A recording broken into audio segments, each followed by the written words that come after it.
A história científica atual da origem do universo começa com uma explosão que fez o próprio espaço se expandir. Cerca de 14 bilhões de anos atrás, toda a matéria e energia que hoje compõe o universo observável estavam concentradas em um espaço menor que a cabeça de um alfinete. O cosmos explodiu de um modo inconcebivelmente colossal. O Big Bang. E as coisas do universo, juntamente com o tecido do próprio espaço, começaram a se expandir em todas as direções, como fazem hoje. Podemos visualizar esse processo como uma grade tridimensional anexada ao tecido em expansão do espaço. O cosmos primitivo estava incandescente em toda parte, mas com o passar do tempo, a radiação se expandiu e esfriou. E na luz visível comum, o espaço tornou-se escuro como é hoje. Mas então pequenos bolsões de gás começaram a crescer. Estruturas de nuvens finas se formaram, colônias de grandes corpos pesados, girando lentamente, constantemente iluminados. Esses corpos colossais compostos de centenas de bilhões de pontos brilhantes. As maiores estruturas reconhecíveis do universo se formaram. Nós as vemos hoje. Nós mesmos habitamos um canto perdido de uma dessas estruturas. Nós as chamamos de galáxias. Um universo de galáxias. Bolhas não estruturadas, as galáxias irregulares. Galáxias globulares ou elípticas. E os graciosos braços azuis das galáxias espirais. Estamos investigando as galáxias, suas origens, evolução e movimentos há menos de um século. Esses estudos estendem nossa compreensão aos confins do universo. Essas foram palavras de Carl Sagan em um dos episódios de sua famosa série de TV chamada Cosmos. E o que existe além das galáxias? Essas gigantes e maravilhosas estruturas terão um fim? Quais são os novos desafios da cosmologia? Eu sou o Denis Ariel e você está assistindo ao Astrum Brasil. Venha conosco nesta jornada de descoberta, enquanto tentamos explicar um dos maiores mistérios do universo e como uma iniciativa de vários cientistas pelo mundo, e especialmente no Brasil, pode nos oferecer um vislumbre para algumas respostas. Incrivelmente, há apenas 100 anos, nosso conhecimento sobre a cosmologia foi expandido pela ideia de que nossa galáxia, a Via Láctea, não era a única em todo o universo. Ficou claro que precisávamos observar o universo de uma nova maneira. Tentar imaginá-lo em sua totalidade. E quando fomos capazes de fazer isso, vimos algo surpreendente e perturbador. Fomos capazes de enxergar um universo em expansão. Parecia uma afronta, um universo quase como uma entidade móvel, dinâmica, orgânica e em expansão. Uma observação tão perturbadora que até mesmo Einstein se recusou a aceitá-la. O físico teórico alemão estremeceu as estruturas do alicerce científico ao propor uma transformação inimaginável às nossas antigas noções sobre o espaço e o tempo. E mesmo assim, ele não podia aceitar que todo o universo fosse algo dinâmico e mutável. Na verdade, de tão convencido que o nosso universo era uma entidade estática, Einstein se dispôs a modificar suas equações originais adicionando um elemento extra para estabilizar a matemática do universo. Essa adição foi chamada de constante cosmológica. Talvez para Einstein a maior decepção de sua vida, uma tentativa de corrigir algo que não estava quebrado. Mas um astrônomo norte-americano chamado Edwin Powell Hubble, utilizando o telescópio Hooker, mostrou algo que nem mesmo Einstein estava preparado para ver. Além de descobrir que nossa galáxia era uma de várias no universo, Hubble começou seus estudos para entender como essas grandes estruturas se moviam. Ele percebeu que as galáxias distantes estavam se afastando de nós. E não somente isso. Quanto mais distante elas estavam, mais rápido se afastavam também.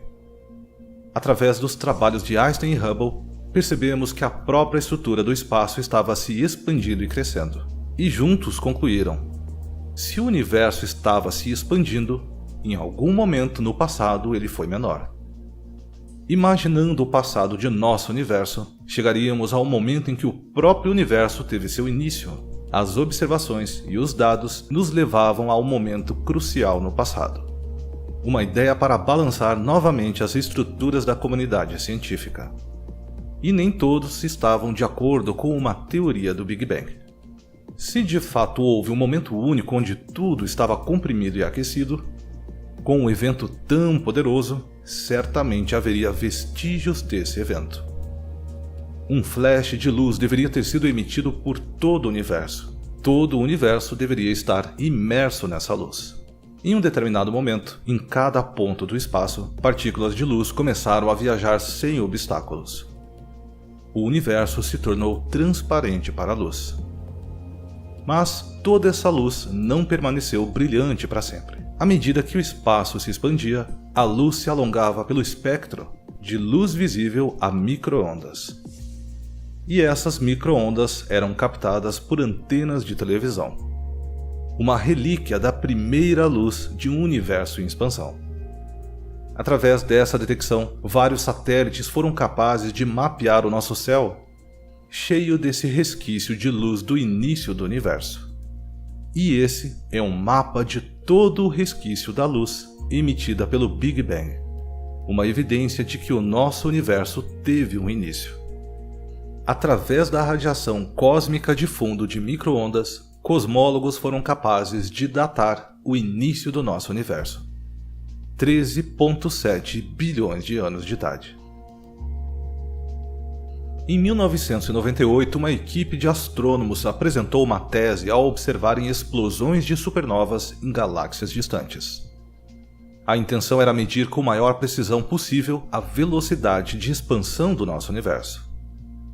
Intuitivamente, cientistas imaginam que a expansão do universo, em larga escala, seria desacelerada pelo puxão gravitacional de grandes estruturas. Mas não foi o que observaram. O universo estava se expandindo em uma taxa acelerada. Algo misterioso estava empurrando tudo para longe de tudo. E ninguém fazia ideia sobre o que era essa força. Ela foi cunhada de energia escura. E aqui começa a nossa saga para tentar entender um dos maiores mistérios do universo. Aplicando a relatividade geral para a dinâmica de um modelo de universo homogêneo, isotrópico e em expansão, aos mais recentes dados observacionais, percebemos que apenas 5% do universo é composto por partículas conhecidas. Tudo o que conhecemos representa apenas uma fração do todo, ou seja, um universo desconhecido. A natureza e origem dos restantes 95% do conteúdo do universo, denominado de setor escuro, representa um dos maiores problemas para a ciência moderna. Aproximadamente 68% do universo é composto de energia escura, 27% é constituído de matéria escura e apenas 5% é constituído por aquilo que podemos observar e detectar diretamente, a matéria bariônica. Precisamos de uma forma de restringir as propriedades da energia escura com o objetivo de compreender um pouco mais sobre a natureza dela. Logo após o Big Bang, o universo era constituído por uma espécie de sopa de partículas, onde a matéria e a luz estavam acopladas. Em outras palavras, estavam em um equilíbrio térmico. O universo não era 100% homogêneo, e as pequenas uniformidades locais favoreceram o aparecimento de regiões mais densas, onde a matéria foi sendo acretada, ou seja, reunida por aglomeração, pela força da gravidade. À medida que a matéria proveniente do exterior dessa região era puxada, também se aquecia e, no processo, radiação era emitida. Num palco em que a gravidade e a força da pressão da radiação emergente medem forças, resultando em um puxar para dentro e puxar para fora, há o surgimento de oscilações na matéria. A partir dessas oscilações, uma onda mecânica é criada e se propaga, tal como uma onda sonora. No caso do universo primordial, as ondas sonoras arrastaram consigo baryons e fótons, A matéria escura, porque apenas interage através da gravidade, terá permanecido nas imediações do centro da onda sonora, correspondente à região de maior densidade. Os bárions e fótons terão progredido com a onda sonora até o momento do seu desacoplamento, quando o universo se esfriou o suficiente e os fótons puderam escapar. Após o desacoplamento, a maior parte da matéria permaneceu a essa distância do centro da onda sonora, se formando uma espécie de anéis de excesso de densidade de matéria. As anteriores regiões foram as sementes para a construção de estruturas maiores, isto é, galáxias e enxames de galáxias. Existe assim uma espécie de raio primordial que está patente na distribuição da matéria em larga escala. Considerando que esse processo não é o único, mas que terão existido múltiplos, cada um com pequenas diferenças, o raio primordial não é uma quantidade perfeitamente determinada e única, mas sim uma medida estatística. De fato, as oscilações acústicas estão impressas na radiação cósmica de fundo de micro-ondas, na escala determinada pela distância percorrida dos 380 mil anos após o Big Bang, na era da recombinação e distribuição de matéria desde então. Ao investigar a variação do tamanho das oscilações acústicas de bárion ao longo do tempo, pode-se inferir a taxa de expansão do universo, e assim restringir as propriedades da energia escura. E para investigar esse aspecto tão específico do nosso universo, precisamos de um radiotelescópio muito especial. Conheça o BINGO, o primeiro radiotelescópio para detectar as oscilações acústicas de bárion por meio de ondas de rádio. O telescópio é resultado de uma colaboração multinacional que está sendo desenvolvido e construído em São Paulo e será instalado na Serra do Urubu, na cidade de Aguiar, no sertão da Paraíba. O projeto de construção do radiotelescópio envolve pesquisadores de instituições brasileiras, da África do Sul, China, Estados Unidos, França, Portugal, Reino Unido, Suíça e Uruguai. O BINGO contará com 2 parábolas refletoras, uma delas medindo cerca de 40 metros de diâmetro e a outra 34 metros de diâmetro. Além das parábolas refletoras, o BINGO contará com aproximadamente 50 cornetas de 1,9 metros de diâmetro e 4,3 metros de comprimento. O mapeamento de intensidade mede a quantidade de energia vinda de uma certa região do espaço, e é uma maneira relativamente simples e de menor custo de se estimar a quantidade de matéria emissora e da geometria do espaço. Por meio dessa técnica, é possível medir a taxa de expansão do universo e estudar a energia escura. Além da detecção de oscilações acústicas de bárion, o radiotelescópio BINGO será capaz de contribuir para a compreensão de 2 outros fenômenos cosmológicos: as rajadas rápidas de rádio e os pulsares. As rajadas rápidas de rádio são pulsos eletromagnéticos de alta energia, com duração de apenas alguns milissegundos e que são ainda de origem desconhecida para a ciência.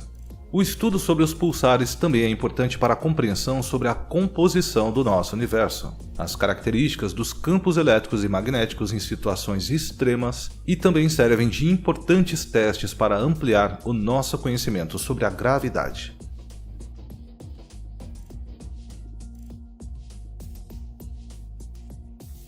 Os elementos pesados, quem é o elemento pesado, né? O carbono do qual nós somos feitos, né? O ferro, o oxigênio, etc., ele corresponde a apenas e tão somente 0,03% do universo. Tá? As estrelas são 0,5% do universo. Aí temos hidrogênio e hélio em liberdade andando pelo espaço interestelar. Né? Então, veja, na verdade, a parte conhecida do universo é só isso. Em princípio, a parte conhecida, visível do universo é só isso. E aí, o resto? É uma matéria e uma energia escuras que ninguém consegue ver, mas que a gente sabe que está lá. Tá? Então, esta é a questão. Qual é a estrutura disso tudo? Né? A energia escura ela é responsável pela aceleração do universo, tá? E a gente vê isso por vários dados que eu não vou detalhar aqui, mas pelas fotografias. Isso é uma fotografia que a gente tem do início do universo, isso é uma fotografia do universo recente e de sua estrutura, e nós podemos olhar também para supernovas distantes e ver como essas supernovas se separam de nós. Então, nós temos basicamente certeza da existência da energia escura. Agora, o que causa essa aceleração? Ninguém sabe, tem tantas teorias, então são tantas coisas técnicas que estão aí no meio, que é basicamente como se ela fosse completamente desconhecida. Nós precisamos de dados. Teorias há muitas, dados não há. Nós vamos procurar olhar para a região do universo onde esta energia escura se tornou importante. Ela não foi sempre importante, ela era pequenininha e ela foi crescendo relativamente às outras, tá? Na verdade, a matéria e a radiação, elas decaem mais rapidamente. E esta energia escura, em princípio, ela se mantém constante e hoje ela se tornou importante. Então, nós estamos olhando para uma região que dista de nós alguns bilhões de anos-luz, uma faixa de distância, e a gente vai tentar descobrir algo sobre isso. Essas ondas, elas têm um comprimento de onda, né, de um pico a outro, de aproximadamente 500 milhões de anos-luz, meio bilhão de anos-luz. São ondas gigantescas.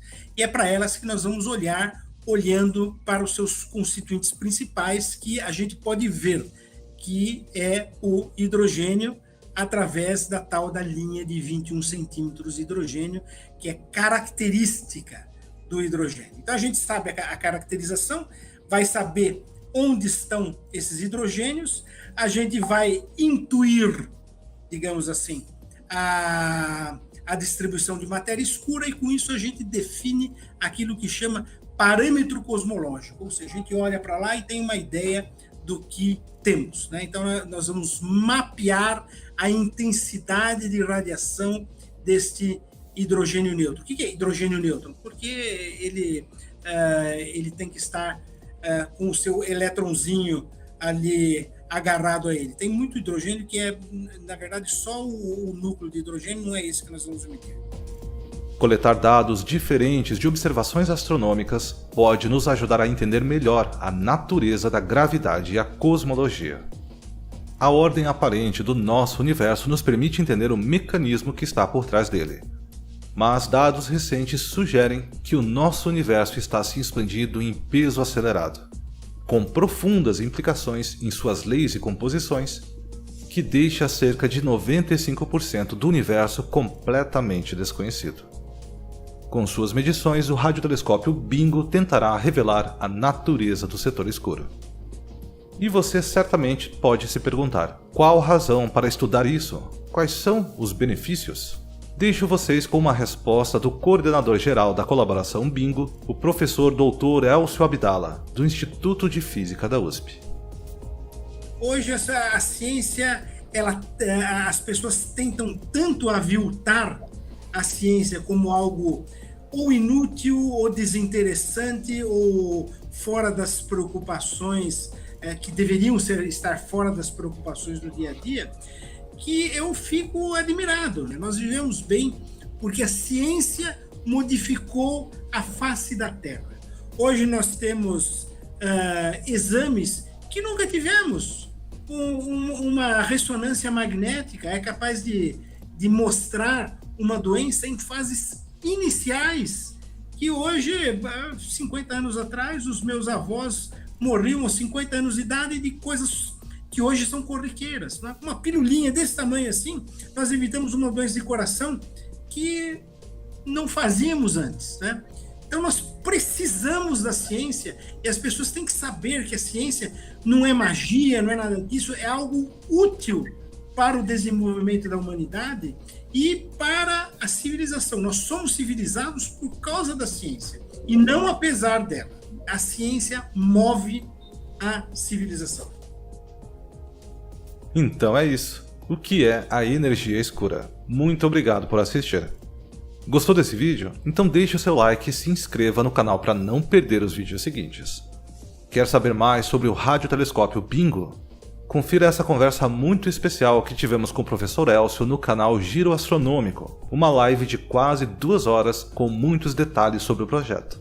Só clicar aqui na direita da tela. E também confira na descrição desse vídeo vários links para todo o projeto. Quer ajudar o Astron Brasil a se manter? Conheça nossa página para apoiadores na plataforma Apoia-se e também o clube de canais aqui no YouTube. Além de você ajudar o projeto, você também terá acesso a conteúdos exclusivos. Meu especial agradecimento a todos os queridos membros e apoiadores que vêm ajudando o Astron Brasil todos os meses. Muito obrigado e até o próximo vídeo.